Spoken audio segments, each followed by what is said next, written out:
लोकसभा चुनाव में कांग्रेस के घोषणा पत्र को लेकर भारतीय जनता पार्टी भिलाई जिले ने पत्रकार वार्ता ली और कांग्रेस पर जमकर हमला बोला। वैशाली नगर विधायक रिकेश सेन ने प्रधानमंत्री नरेंद्र मोदी के विजन और कांग्रेस की तुष्टीकरण की राजनीति को लेकर कई बातें कही।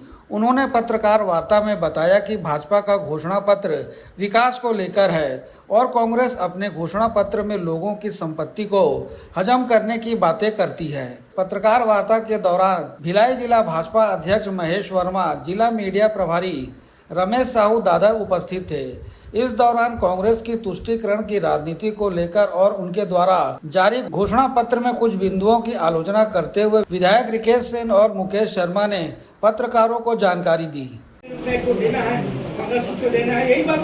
आप जिस पत्रकार से जगत से जुड़े हुए हैं, जिसमें आपकी पहले के, जो मैं आपको 25 वर्षों से जानता हूं, सन 2000 में जो आपका पेमेंट था वो 2 से 2,500 रुपए था। आज आपका पेमेंट 10,000 रुपए के लगभग हो गया है। तो लगभग आदरणीय, अगर महंगाई की बात देखा जाए तो जिस प्रकार से देश में लोगों की आमदनी भी बढ़ी है, और आज आप देखेंगे, एक मुझे याद है वो दिन, वो पल 99 की बात है। मैं जब उस समय उतना पॉलिटिक्स में मैं मैच्योर नहीं था, तो एक कांग्रेस का नेता मध्य प्रदेश से 1 लाख रुपए लेके आया भिलाई के विकास के लिए, और उसके स्वागत और अभिनंदन के लिए दुर्ग रेलवे स्टेशन को रैली निकाल के लेके गए कि 1 लाख रुपए का चेक आया भिलाई को।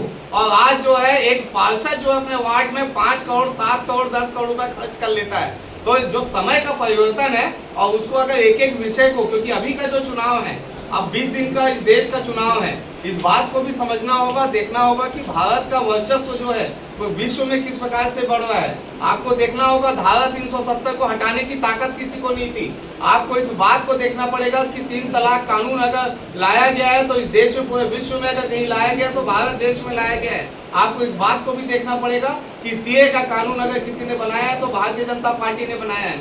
आपको ये भी देखना पड़ेगा कि मैं स्थानीय तौर पे बात करूं, हम पावर हाउस रेलवे स्टेशन जाते थे, गंदगी से भरा रहता था। आज एयरपोर्ट की तर्ज पे वो रेलवे स्टेशन बना है।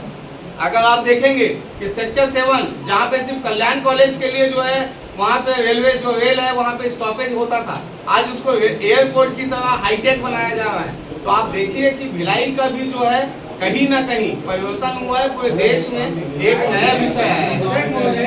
रेलवे में खर्च करना अच्छी बात है, पर रेलवे में जो सुविधाएं छीनी जा रही है, ट्रेन का टाइमिंग खत्म हो गया है, कैंसिल हो जा रहे हैं, ट्रेन कैंसिल हो जा रहे हैं, इस पे आप बोल सकते हैं। नहीं, वो मैं क्या बोला, अभी विषय से अभी ना उस सारे विषयों पर मैं बात करूंगा आपसे, लेकिन आज तो कांग्रेस के घोषणा पत्र पे लिखा हुआ है, उसके अलावा आप सभी को इसकी कॉपी उपलब्ध करा दी जाएगी। आज के दे दिए सबको मिल गया, ये मिल गई। समय में जितने बड़ी जो कंपनियां हैं, चाहे टाटा हो, चाहे टीसीएस हो, चाहे वो हो, निश्चित रूप से सबको नौकरियां मिली है। और 2 करोड़ का 40 करोड़ लोगों को मुद्रा लोन के माध्यम से 23 लाख करोड़ रुपया यदि लोन दिया जाता है तो निश्चित रूप से करोड़ों की संख्या में रोजगार का सृजन होता है। यदि रोजगार को सरकारी नौकरियों के आधार पे गिना जाएगा तो वो नहीं दिखेगा। दूसरी बात, 1 लाख से अधिक स्टार्टअप आते हैं तो नौकरियों का सृजन होता है। तो खाली ये कांग्रेस पार्टी की बेरोजगारी वाली बात, और दूसरी बात वो अभी कर रहे हैं, दूसरा प्रश्न भी यदि आप पूछने जा रहे हैं तो वो भी बता दूं, महंगाई की बात सन 2014 के पहले देखेंगे तो 10% से अधिक औसत महंगाई दर था।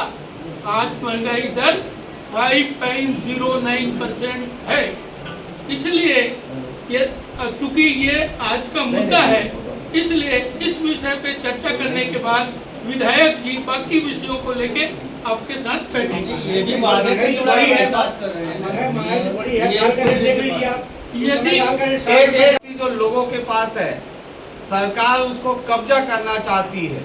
हमारे माता बहनों के पास जो शादी के बाद जो मंगलसूत्र, जो पवित्र मंगलसूत्र होता है, जिसको ये माना जाता है कि ये जो है मंगलसूत्र मेरी पति के रक्षा के लिए है, उस मंगलसूत्र की भी जांच कराई जाएगी। और उसके बाद उसे अपने कब्जे में लिया जाएगा। कब्जे में लिए जाने के बाद उसे जो है कुछ वर्गों में उसे बांट दिया जाएगा। ये कांग्रेस की तुष्टीकरण की राजनीति समझ से परे है। लेकिन जिस प्रकार से इन्होंने लगातार आम जनमानस के खिलाफ हमेशा से इनका रवैया वैसे ही रहा है, और वैसे भी इन परिवारवादी लोगों ने जो देश को लूटकर अपना इतना साम्राज्य बना लिया है और देश को उन्होंने कुछ भी नहीं दिया है। जनता के धन को लूटना, देश को लूटना ही कांग्रेस का जन्मसिद्ध अधिकार है कि राजनीति को चुनाव जीतने का अपना हथियार माना है। और उसी तुष्टीकरण की राजनीति के कारण जो है आज 4 से 5 दिनों में जिस प्रकार से कांग्रेस ने आम जनमानस के खिलाफ में अपने घोषणा पत्र में जो बातें कही है, जिस प्रकार से आदरणीय प्रधानमंत्री नरेंद्र मोदी जी ने भी अभी लगातार अपने भाषण में उसका उल्लेख किया है कि कांग्रेस और एनडीए गठबंधन की नज़र आम जनमानस की कमाई पर है, उनकी संपत्ति पर है, और संपत्ति पर कांग्रेस अपना पंजा भी मारना चाहती है। किसके पास कितनी प्रॉपर्टी है, किसके पास कितना धन है, किसके पास कितने मकान हैं, उस पर जो है कांग्रेस की नज़र है। ताकि उन्होंने कहा है अपना घोषणा पत्र में कि हम लोगों की संपत्ति का एक्सरे कराएंगे। जो हमारे माता और बहनों के पास जो सोना है उस सोने का एक्सरे कराया जाएगा, और उसके बाद कांग्रेस सरकार इसकी वार्ता में पूरे विषय को विस्तार से रखने के लिए हमारे बीच हमारे युवा विधायक वैशाली नगर के विधायक भाई रिकेश सेन जी भी हैं।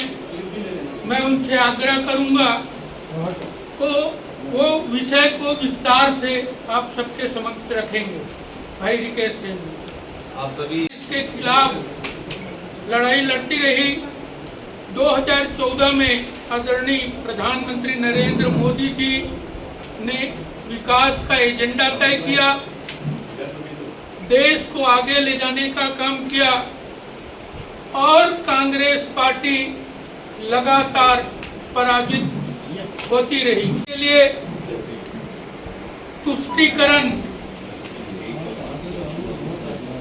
की राजनीति को हवा दिया था, उन्होंने हथियार बनाया था। वही गठबंधन की जो राजनीति है हमेशा ही तुष्टीकरण की राजनीति की ओर आगे बढ़ता है।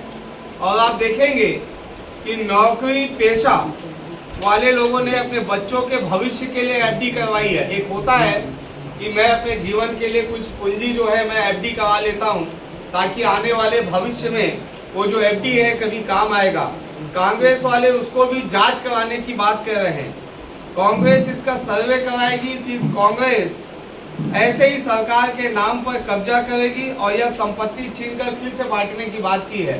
दोस्तों, एक प्रेस कॉन्फ्रेंस इसलिए बहुत गंभीर हो जाता है कि जिस प्रकार से इनकी मानसिकता है, घोषणा पत्र में अधिकतर लोग जितने भी राजनीतिक दल के लोग रहते हैं वो अपनी अपनी बातों को रखते हैं। जैसे हमने अपनी बातों को रखा कि हम इतने आवास बनाएंगे, प्रधानमंत्री आवास बनाएंगे, अभी 80 करोड़ लोगों को जो है मुफ्त अनाज दिया जा रहा है, आगे और हमारी क्या योजना रहेगी।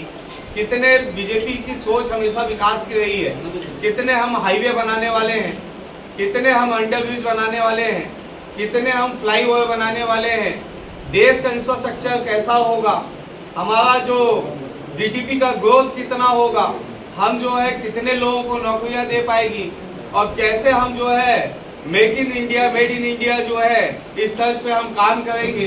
हम ऐसा अपनी बातों को घोषणा पत्र में रख रहे हैं। लेकिन जिस 4 से 5 दिन हो गए आज देश की राजनीति में बड़ा उथल पुथल है, और हर मीडिया की सुर्खियों में कांग्रेस के मैनिफेस्टो जो उनका घोषणा पत्र है वो बड़ा चर्चा का विषय है।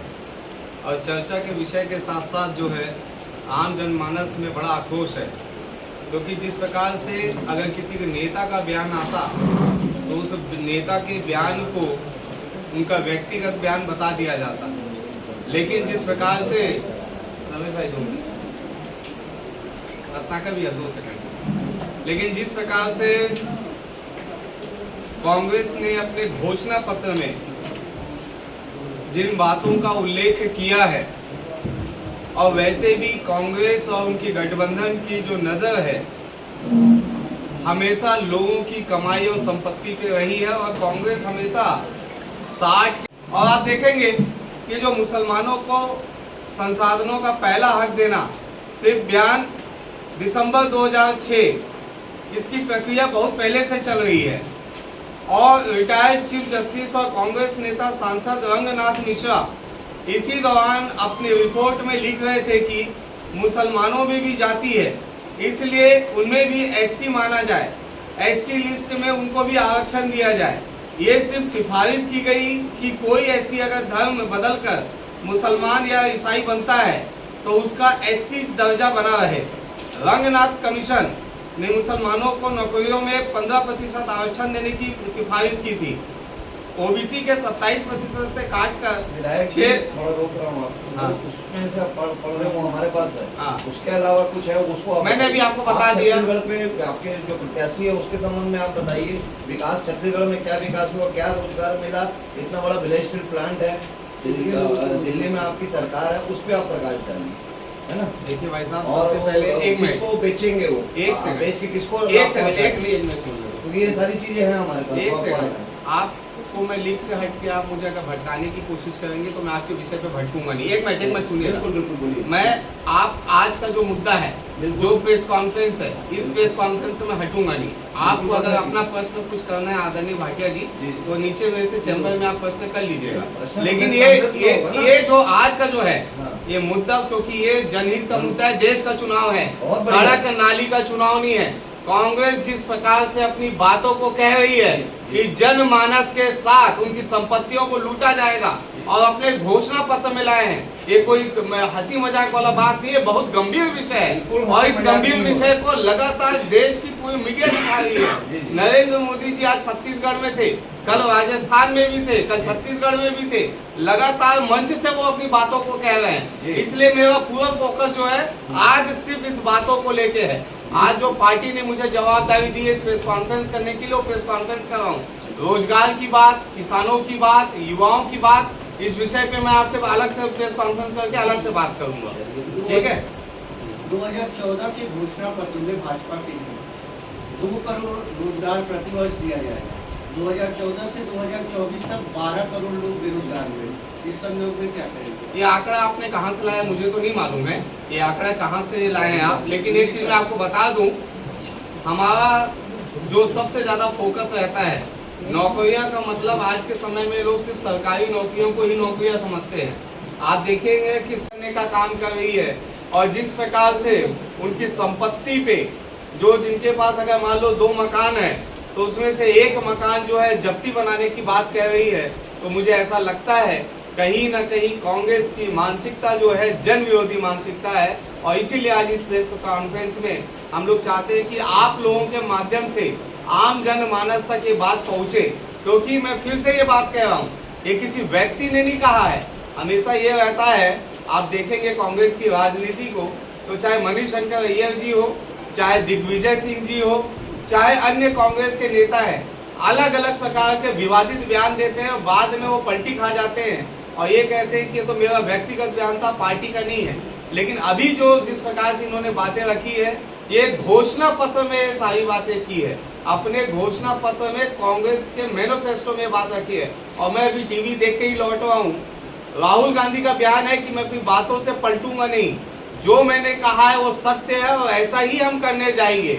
अब ये तय करना होगा दुर्ग लोकसभा की जनता को, ये तय करना होगा छत्तीसगढ़ की जनता को, ये तय करना होगा देश की जनता को कि क्या कांग्रेस के इस तुष्टीकरण की राजनीति पसंद है, या जो जन सेवा और जन भावना के साथ जो भारतीय जनता पार्टी लगातार देखिए, कांग्रेस की तुष्टीकरण की राजनीति हमेशा रही है। अगर 60 के दशक से भी देखेंगे तो तुष्टीकरण की राजनीति करके ही चुनाव जीतने का प्रयास करती है। क्या कहा है उन्होंने अपने घोषणा पत्र में, किसी व्यक्ति का बयान नहीं है। उन्होंने, कांग्रेस ने अपने घोषणा पत्र में इस बात को कहा है कि हम माता बहनों के सोना को जब्ती करेंगे, उनके मकान अगर एक से ज्यादा है तो उन मकानों को जब्ती किया जाएगा। हमारी माता बहनें जो शादीशुदा हैं उनके मंगलसूत्र को जब्ती बनाया जाएगा, उसके बाद कुछ वर्गों में बांट दिया जाएगा। इससे साफ जाहिर होता है कि कांग्रेस की जो मानसिकता है वो जन विरोधी मानसिकता है, वो जनमानस के खिलाफ में हमेशा रही है। और जब से ये घोषणा पत्र आया है तब से लेकर आज दिनांक तक लगातार 5 से 7 दिन हो गए हैं, जनमानस में आक्रोश है। तो कांग्रेस की राजनीति तुष्टीकरण की राजनीति रही है। पहले तो सबसे पहले ये जो घोषणा पत्र जारी करते हैं इसको कोई देश जो है या देश के लोग गंभीरता से लेते नहीं है, लेकिन आप देखेंगे कि लगातार जो है प्रधानमंत्री जी अपने मंच से इस बात को लगातार बोल रहे हैं। और आप देखेंगे कभी हम जो हमारा जो संकल्प पत्र है, जो हमारा घोषणा पत्र है, हम कितने हाईवे बनाएंगे, कितने अंडरब्रिज बनाएंगे, रेलवे स्टेशन का विस्तारीकरण कैसे होगा, कैसे रेल का विस्तारीकरण होगा, कैसे नए एयरपोर्ट बनाए जाएंगे, रोजगार के नए आयाम कैसे पैदा किए जाएंगे, इस पे हमारा फोकस रहता है। लेकिन उनका क्या कहना है कि हिंदुओं के मंगलसूत्र की जब्ती बनाएंगे, सोना जब्ती बनाएंगे, मकानों को जब्ती बना के कुछ वर्गों में दे देंगे। तो इससे साफ जाहिर होता है कि कांग्रेस तुष्टीकरण की राजनीति में चुनाव जीतना चाहती है। देखिए, उनकी बातों जो है वो हम जनमानस तक पहुंचाने का काम कर रहे हैं कि कांग्रेस को जो मिल भी जाती थी 50, 60, 70 जो सीट अभी 2014 के बाद से मिल भी जा रही है, वो भी उनको ना मिले और लोगों तक ये बात पहुंचे कि कांग्रेस की सोच क्या है और कांग्रेस की सोच के तहत विकास करना चाहती है और उनका तुष्टीकरण की राजनीति कैसे करना चाहती है। ये बातों को घर घर तक पहुंचाना, अब आज से हमारा एक नया जनसंपर्क चालू होगा। लोगों तक हम महिला चौपाल के माध्यम से, युवा चौपाल के माध्यम से, सामाजिक बैठक के माध्यम से, धर्म गुरुओं के बैठक के माध्यम से अपनी बातों को रखेंगे।